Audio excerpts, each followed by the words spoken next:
Hello everybody, welcome to another episode of Cooking with Esther. Today I'm going to show you guys how you can cook an ekwang. Ekwang is a Cameroonian meal and it is very unique and super delicious. So stay tuned with me as I take you through the process. Thank you for watching.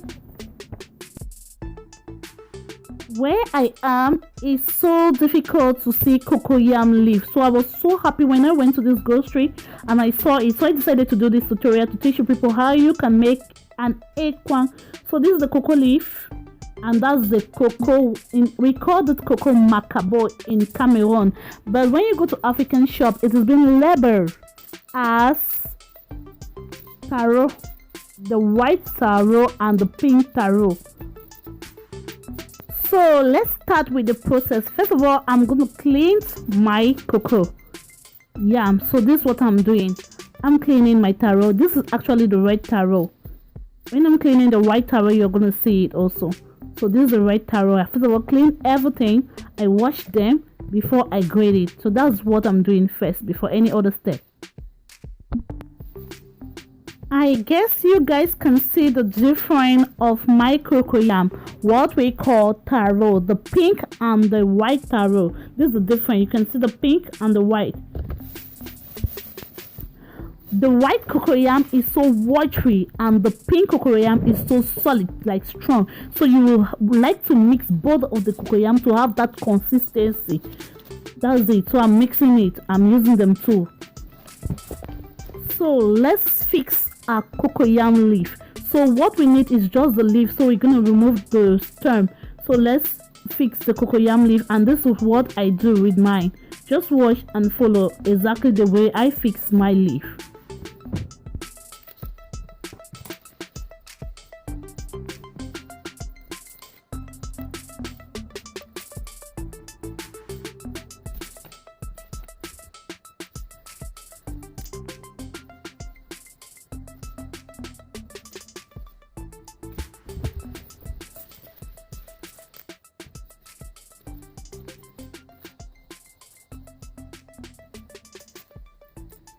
Haven't done with that, you have to wash the leaf, the cocoyam leaf, and put it inside the colander. Put it on your sieve for it to drip down so that you can use to tie your cocoa. Haven't done with that, it's time for us to grate our cocoyam, our taro. This is my grater, the one I have. You might have a better grater than me, but that's what I have now and I'm gonna use it. Since this food is difficult, so we hardly have the type of grater to grate it, so I have this one and I'm gonna use it to grate it. So this is gonna take me 30 minutes maximum to grate this cocoa. Where I grate my cocoyam in a circular direction because I really want it to draw like an elastic, so I really want it to have that texture. Wow, I'm done with the grating.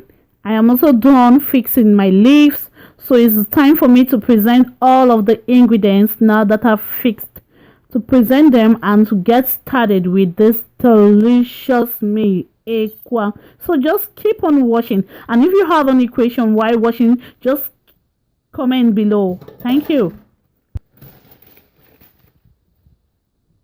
Ingredients that we need for this cocoyam are fixed cocoyam leaves, the grated cocoyam,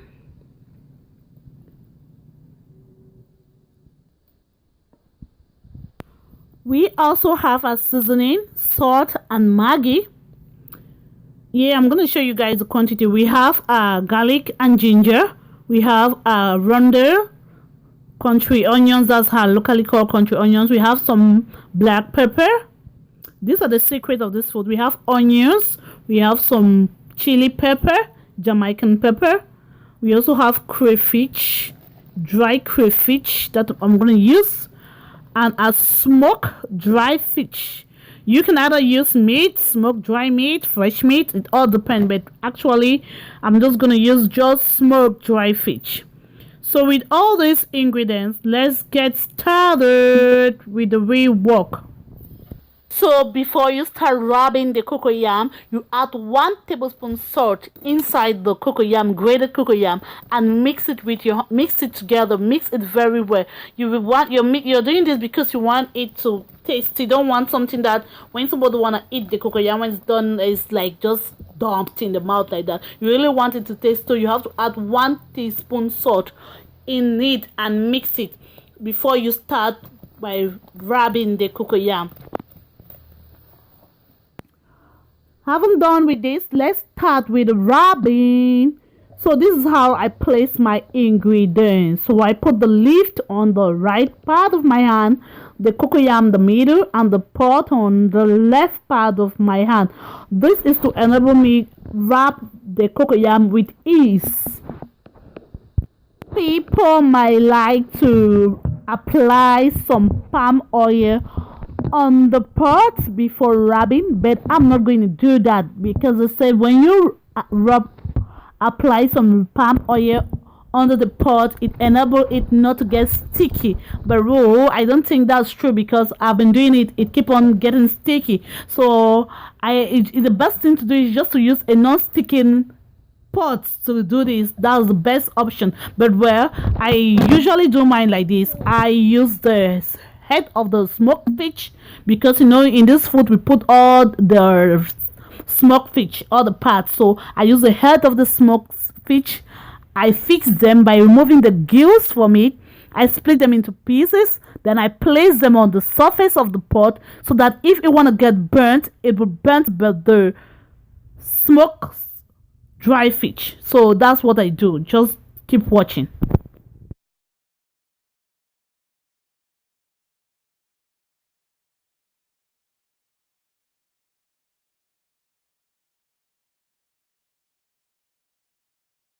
We then roll our cocoyam like this. Just watch the way I'm doing it and do the same thing with yours. Just keep watching. Thank you for watching and keep watching. Use the back side of the leaf. That's where you put the cocoyam before you rub it.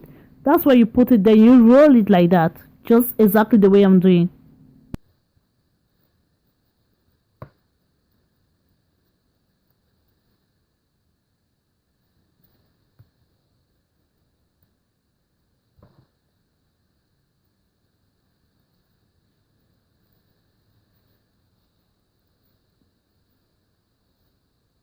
So you're just gonna keep on rubbing the cocoyam, just gonna keep on rubbing it.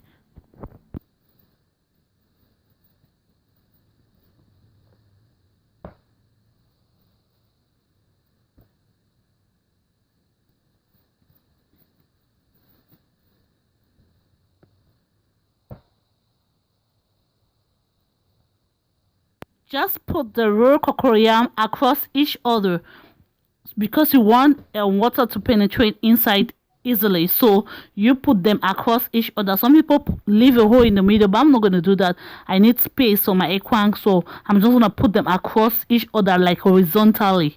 That's what I would do.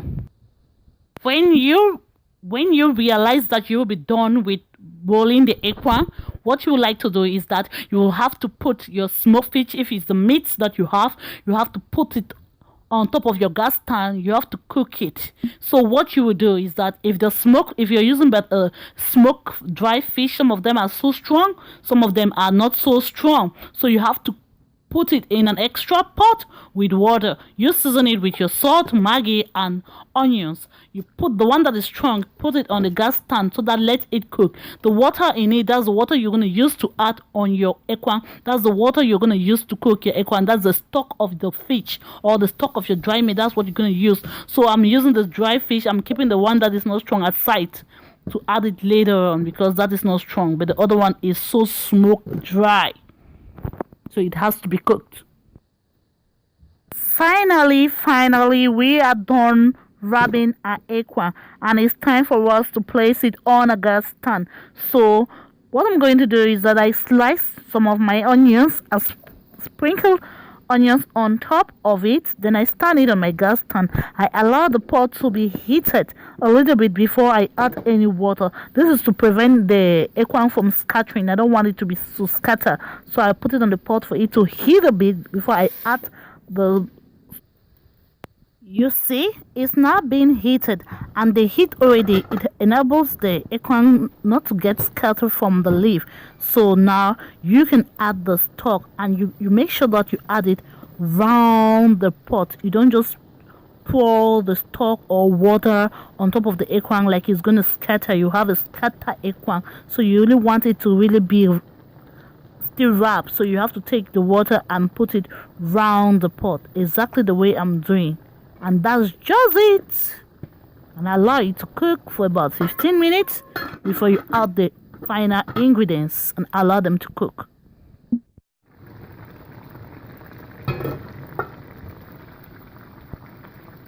Then add my garlic, ginger, pepper, everything that I grind. I mix them all together.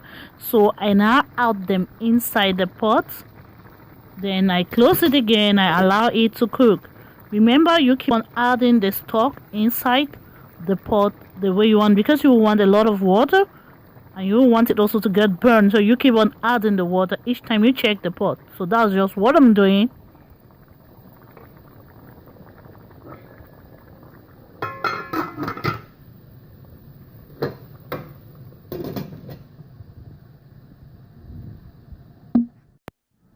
Yeah, I then add the smoked fish that wasn't so strong, the one that wasn't really smoked, you know.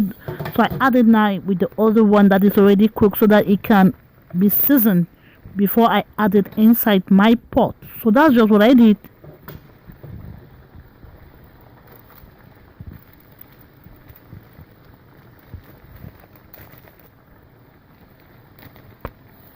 Where my ekwang is getting ready soon, so I add now my crayfish, dry crayfish that is inside the pot.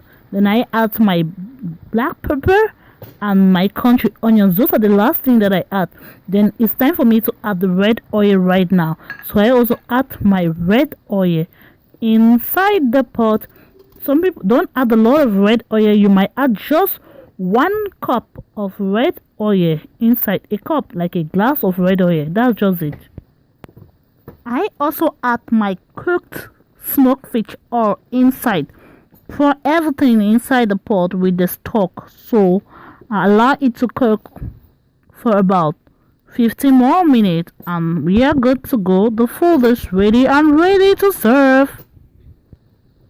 You won't have to stir the pot. If not, you're going to scatter all the raw ekwang. So what I do is that I hold my pot with 2 cloths on the hand side. Then I shake it together. That's what I do. I shake it. I try to shake it so that it can mix, and it will enable it not to get scattered. We don't want a scattered ekwang. Ekwang is now ready and ready to serve. If you haven't subscribed to my channel, please click the red subscribe button below and click the notification bell for an update.